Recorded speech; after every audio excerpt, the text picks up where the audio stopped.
চলে এসো। দাঁড়াও দাঁড়াও, ছাড়ো। তুই ওইভাবে দাঁড়িয়েছিস কেন? এভাবে আমার দিকে তাকিয়েছিস কেন তুই? হ্যাঁ, কিছু বলবি আমায়? বল, কিছু বলবি? উর্মিলাকে আজকে দুটো কথা বলেছে বলে তুই আজ আমার সঙ্গে ঝগড়া করবি? কর ঝগড়া, কর ঝগড়া কর। এই বাড়িতে আজ পর্যন্ত যেটা হয়নি সেটা আজকে আমি দেখি কিভাবে হয়। কত দূরে যেতে পারিস তুই, কর ঝগড়া। তুমি আমার জায়গায় থাকলে কি করতিস দাদা?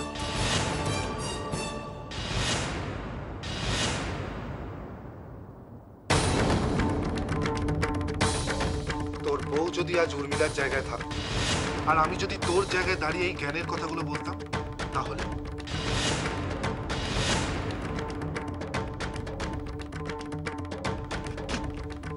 কি বললি রে তুই? আমার বউ? আমার বউ? এই এই আমার বউ তোর কে রে? ভুলে গেছিস? তুমি চুপ করো, চুপ করো, আর কথা বাড়িও না, চুপ করো। না না না না, তুমি শুনলে? তোমার দেয় ওর লক্ষণ, এত ভালোবাসো, ওর কথা শুনলে তুমি? মা, ও মা, শুনলে ওর কথা? ও বাবা, শুনলে? তোমার ছোট ছেলে কত বড় লায়ক হয়ে গেছে, তুমি দেখলে? আগেই বলেছিলাম আর কথা বলো না, চলো এখান থেকে। এই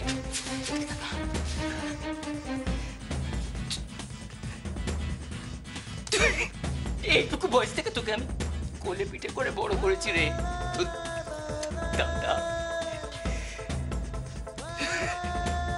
তুই আজ বলছিস আমার বউ? হ্যাঁ, তুই আজকে আমার সঙ্গে মুখে মুখে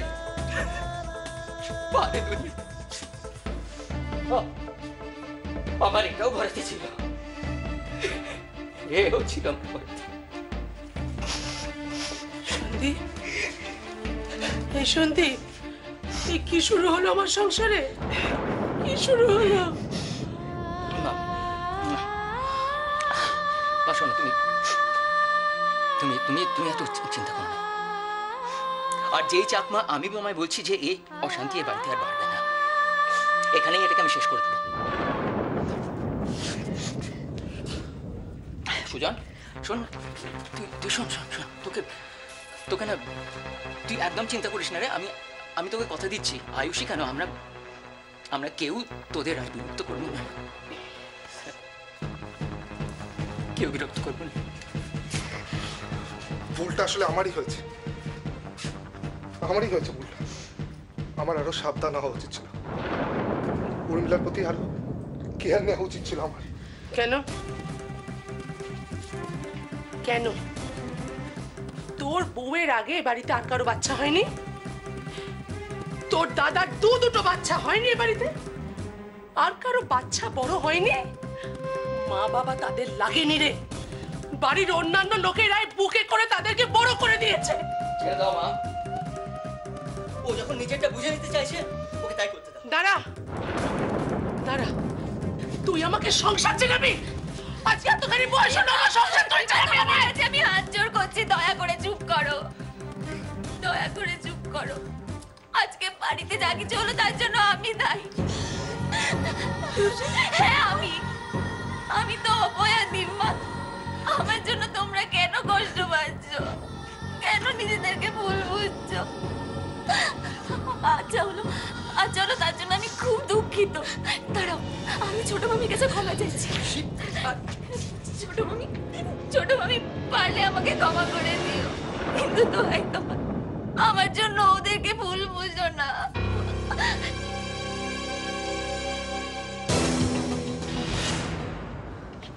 তুমি কি ভেবেছো এভাবে মুখ ফিরিয়ে নিলেই আমি চুপ করে থাকবো?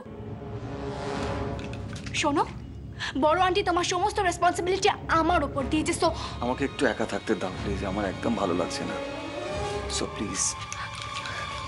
জিজু, তোমার এখন ভালো লাগছে না, আমার তো সেই কবে থেকে ভালো লাগছে না তোমাকে এভাবে দেখতে। ঠিক আছে, এখন চলো, চটপট রেডি হয় না, অফিস যেতে হবে, চলো। আরে এভাবে দেখছো কেন? কতদিন বলো তো নিজের বিজনেস, নিজের অফিস, এই সমস্ত কিছুর দায়িত্ব তুমি অন্যের উপর দিয়ে বাড়িতে চুপচাপ বসে থাকবে? আমাকে একটু একা থাকতে দিতে পারো না?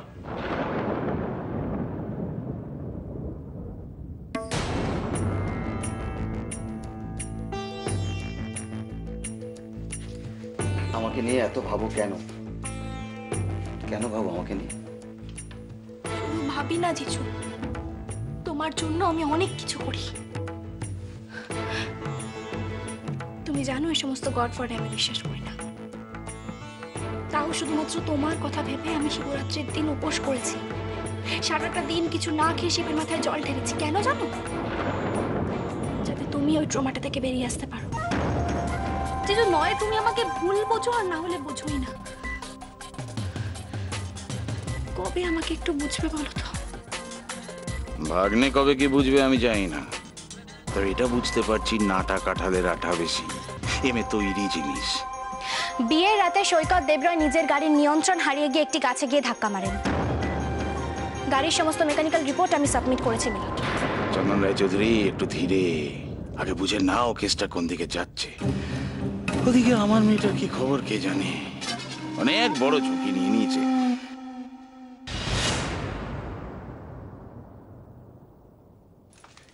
এই আয়ুষী, কোথায় যাচ্ছিস তুই?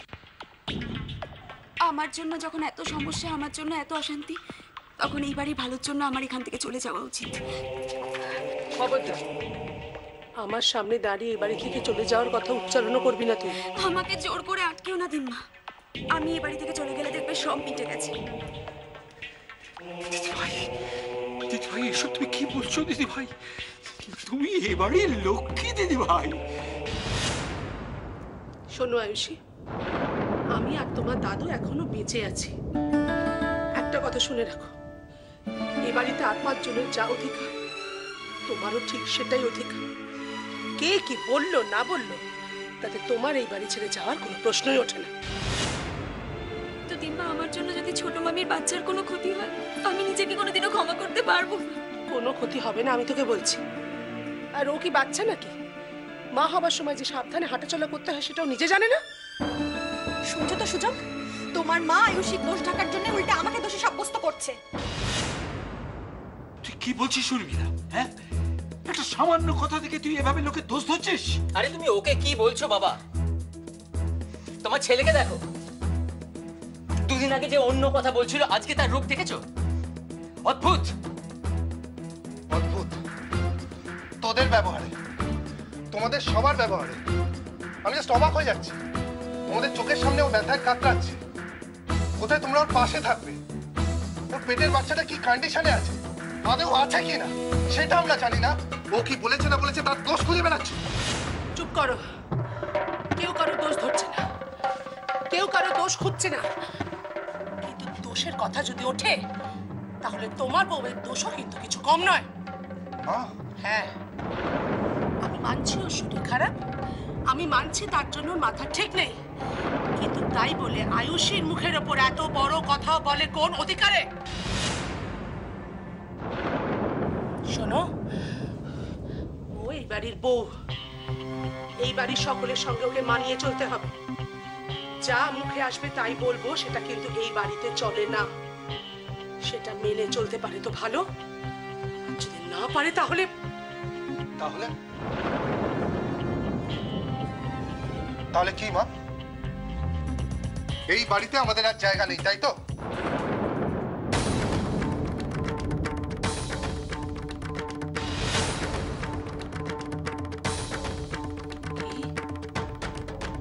কি বললি তুই? এত বড় কথাটা আমার সামনে দাঁড়িয়ে বলতে পারলি তুই? আমি বুঝি মা, সংসার হয়তো বাড়িয়েছি কিন্তু রোজগার আমি বাড়াতে পারিনি। দাদার তুলনায় আমার রোজগার হয়তো অনেক কম। এর থেকে আর ভালো ব্যবহার কি আশা করতে পারি বলো তো? সুজন, সুজন তুই এটা কি বলছিস? তোকে আমি কোনোদিন রোজগার তুলে কোনো রকম অভিযোগ করেছি? তুই অভিযোগ হয়তো করিস না, কিন্তু কথাটাকে মনের মধ্যে পুষে রেখেছিস। আজ তো অস্বীকার করলি না? সুজন, তুই ভুল করছিস। আমি কোনো ভুল করছি না দাদা। আমি এতদিন ভাবতাম তোর বৌদি তার সঙ্গে আমার আর উর্মিলার অধিকার সমান, আর এখন দেখছি আয়ুষীর অধিকার আমাদের থেকে অনেক বেশি। সেটা আমার ভাবতেও তুমি শুনছো? তুমি শুনতে পাচ্ছ? সামলাও সামলাও গিন্নি, নিজেকে সামলাও। সবে তো দক্ষিণ আকাশে মেঘ দেখেছো, এখনই ভেঙে পড়লে চলবে? এখনো তো ঝড়ের আভাস দেখোনি তুমি। এই ছেলেটাকে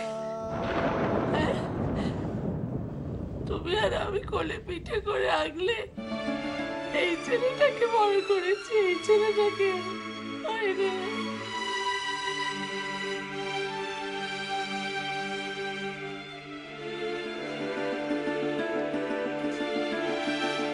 সুজন, অধিকার চেয়ে পাওয়া যায় না, অধিকার অর্জন করতে হয়। ওই ওই রোজগার পাতি, টাকা পয়সা এসব কিচ্ছু নয়, এসব কিচ্ছু নয়। অধিকার অর্জন করতে হয় ভালোবাসা দিয়ে, দায়িত্ব দিয়ে। এসব তোকে আমি কি বুঝাবো? বুঝিও না প্লিজ, আর আমায় বুঝিও না। আমার যা বোঝার আমার বোঝা হয়ে গেছে।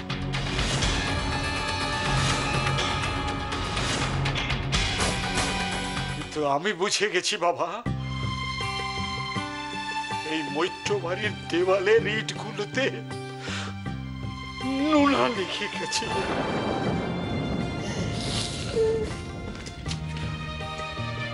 এ তোমার মিথ্যে আশঙ্কা বাবা।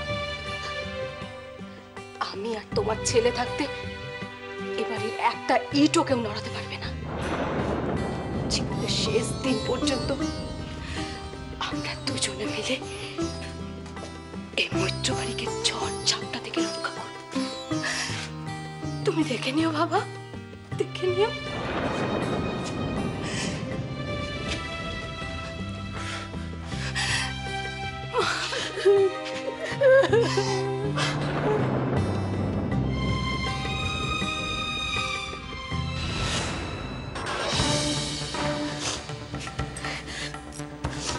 এসব নিয়ে কথা বলে কোনো লাভ নেই মা। যেটা নিয়ে এত অশান্তি সেটা আগে প্রমাণিত হোক, তারপরে না হয়। মানে মানে তুমি কি বলতে চাইছো বৌদি? আমি আমি কিচ্ছু বলতে চাইছি না, কিচ্ছু না। যা বলার ডাক্তারবাবু বলে দিয়েছেন, তুমি নিশ্চয় শুনেছ। চল মা, বাবা, তোমরা সবাই চলে এসো, এক্ষুনি চলে এসো এই ঘর থেকে। চল মা, চল।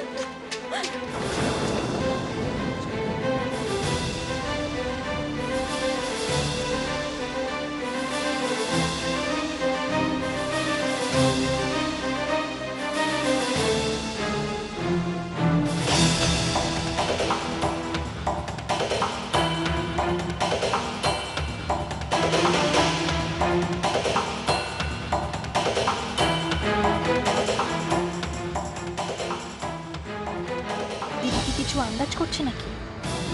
এত দূর গিয়েও যদি আবার ধরা টরা পড়ে যায়? না, বাবাকে একটা ফোন করতেই হবে। সেই আমাকে রান্নাঘর থেকে ছুটে ছুটে আসতে হলো। উফ, বিরক্ত লাগে একেবারে। হ্যালো, বাবা, এতদিন পর ফোন করলাম, তাও এরকম তিরিক্ষি মেজাজ, কি ব্যাপার গিন্নি? ব্যাপার আবার কি? তোমার শরীর ঠিক আছে? হ্যাঁ হ্যাঁ, সেসব ঠিকই আছে। বাড়ির সব খবর ভালো তো? বাড়ির আবার কি হবে, আছে যে যার নিজের তালে। ও, তা বাড়িতে যখন সব ঠিকই আছে তখন তোমার এরকম মেজাজ সবসময় চলে আছে কেন? তোমার দুই পুত্রই তখন তোমার কাছে, তোমার তো মানে বহাল তবিয়তে থাকার কথা। হ্যাঁ তাই তো, তোমার ছেলেরা তো এক একটি রত্ন, মাকে একেবারে মাথায় করে রেখেছে। তার রত্ন তো বটেই। তুমি এলেই এখন 16 কলা পূর্ণ হয়। হয়েছে সত্যি করে বলো তো, তোমার একই সব করতে হচ্ছে নাকি? মানে ওরা কি ছুটি টুটি নিয়েছে? এই জন্যই বলি যে এবার থেকে একটু একটু করে এই কর্তৃত্বটা ছাড়ো। ভাগ্য করে এরকম একটা বউ পেয়েছো, তাকে এবার সব বুঝিয়ে দাও, সংসারের কাজ করো, নিয়ে হাত পা ছড়িয়ে ঠাকুরের নাম গান করো। হ্যাঁ, সেই কপাল করে এসেছি কিনা, পায়ের উপর পা তুলে বসে থাকবো আর বউ আমার সেবা করবে। কেন আয়ুষী তোমার দেখছে না? ও আছে ওখানে, দাও তো ফোনটা, একটু ধমকে দিই। থাক, আর ধমকে কাজ নেই। তুমি আগে বলো তুমি কবে ফিরছো? ফিরবো ফিরবো গিন্নি, আমি বুঝছি তোমার অভিমান হয়, কিন্তু কি করব বলো? অভিমানের কি আছে? তোমাকে ছাড়া থাকাটা আমার এখন অভ্যেস হয়ে গেছে। এই ওরম ভাবে বলো না। আরে আমি নেই তো কি হয়েছে, বাড়িতে তো আরো লোকজন রয়েছে। তাছাড়া তোমার নতুন সঙ্গী তোমার বৌমা, ওর সঙ্গে একটু ভাব জমাও, বুঝলে? একটু একটু করে ওর কাঁধে দায়িত্ব চাপাও। ওকে একেবারে মানে চ্যাটার্জি বাড়ির যোগ্য উত্তরসূরি করে তোলো। ওসব ঠাকুমা দিদিমার আমলের কথা, বুঝলে? এখনকার মেয়েরা সব লায়ক হয়ে আসে। তুমি যদি দুটো কথা বলো তোমাকে 10টা যুক্তি দেখিয়ে দেবে। তোমাকে আর ওসব নিয়ে মাথা ঘামাতে হবে না। এতদিন যখন একাই সংসার টেনেছি, এখনো পারো। তুমি শুধু দেখো ওদিককার পাট চুকিয়ে তুমি কত তাড়াতাড়ি এখানে ফিরতে পারো। রাখছি এখন, কেমন?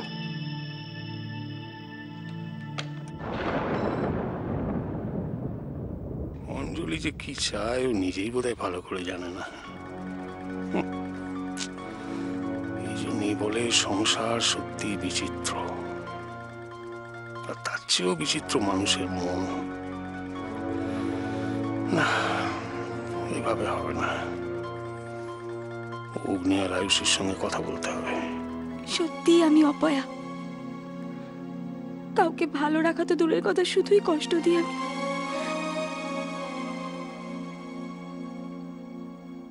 Don't Cry Ayushi.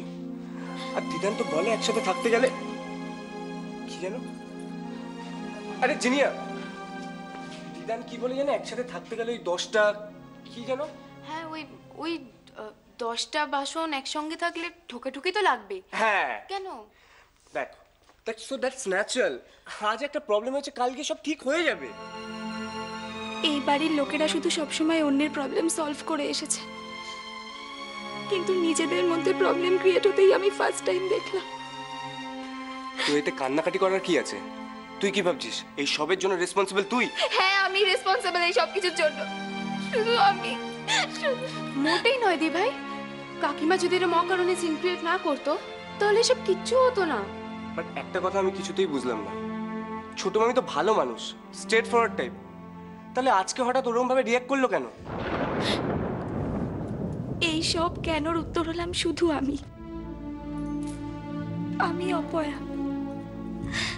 আমি যেখানে যাই বারবার সবার মধ্যে প্রবলেম ক্রিয়েট হয়, আর শুধু সেটা একবার না, বারবার প্রুভ হয়েছে। বাট তুই কেন হতে দিচ্ছিস? তুই ভালো মতন জানিস এইসবের জন্য দোষ তোর না। তুই খালি চুপ করে মুখ বুঝে সহ্য করে যাস।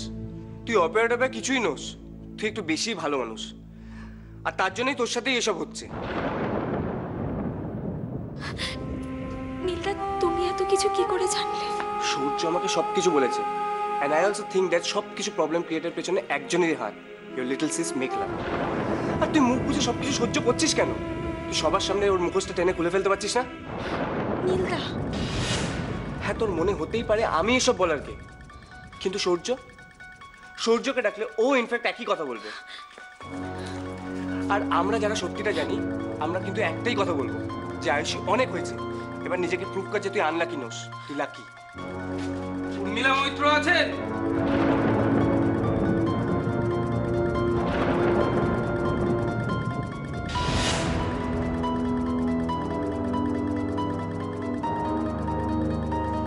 দাঁড়াও, আমি দেখছি। এই না দাঁড়া, তোকে দেখতে হবে না, আমি দেখছি। কি ব্যাপার বলুন তো? হ্যাঁ, উর্মিলা মৈত্রর নামে একটা চিঠি আছে, সই করে নিতে হবে। হ্যাঁ, উনি আছেন, বাট ওনার শরীরটা একটু খারাপ। ও ঠিক আছে, আপনি ওনার হয়ে সই করে নিয়ে নিন। ঠিক আছে, ঠিক আছে।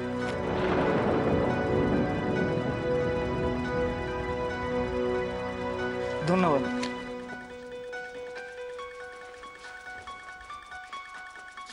কিসের চিঠি গো নীলদা? দেখ না, এত বড় এনভেলপে কিসের লেটার একটা। জানি না। দি ভাই, দেখ তো।